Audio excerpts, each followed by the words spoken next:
რომელიც მომწონს ჩინეთში რო ვიყავი ხორგოში და ის ქალთან რო ბოდიში ამ სიტყვაზე მაყურებელთან გავიღადავეთ რა, გავიხუმრეთ. ეს ხუმრობა რა არის?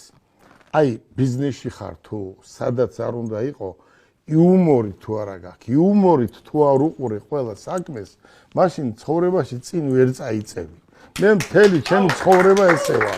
მთელი ჩემი ცხოვრება და ენერგიაც ესე მაქვს რა, რომ ენერგიას მაძლევს ეს ხუმრობა. იუმორი უნდა გქონდეს, იუმორით უნდა იცხოვრო, სპორტი უნდა გიყვარდეს და ყველაფერს მიაღწევ. მიუღწეველი ამ ქვეყანაზე არაფერი არ არის. წინასწარ კიდე დაგეგმვა ეს არა. მაგრამ ამას რა თქმა უნდა, მაინც მეგრელის ჭკუა უნდა. უნდა ხო მე ბებიები მყავდა მეგრელები და მეტყობა რაღაცა იმიტომ მაგარი რო ხო წამადგა ნამდვილად წამადგა თქვენ როგორც საავტომობილო სფეროს ექსპერტი ანუ ხო არ უკავშირებთ ქართული ფეხბურთის წარმატებას იმას რომ შავი BMW-ს ეპოქა დასრულდა ფეხბურთში უყურე როგორ არის შავი BMW-ს ეპოქა დასრულდა საქართველოში მე მინდა ახალი რაღაც გავაკეთო ქვეყანაში აი ყოველთვის რაღაცას ვაკეთებდი და აი თქვენი არხით ვამბობ, აი თქვენი აგერ თქვენთან ერთად თქვენი დანდასრებით ვამბობ.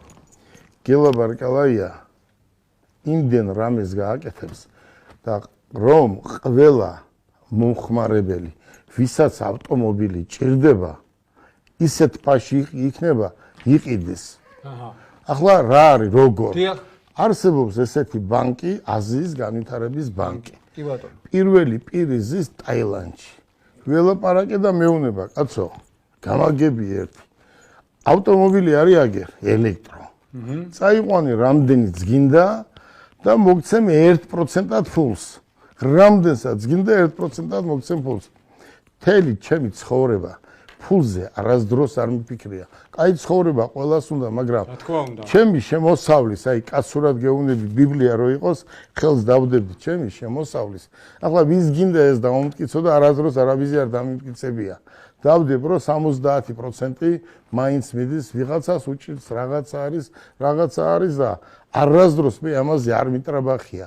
თვითონ იქაც რო ვიყავი, მათე პატარა ბიჭი სტეფნაძის გადაცემა რო იყო.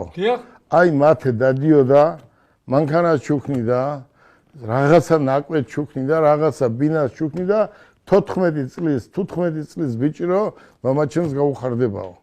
მაგარია. და მე რა მინდა? მე მინდა რომ აი ამათთან უკვე მოლაპარაკება მაქვს, დიდი რაოდენობით შემოვიდა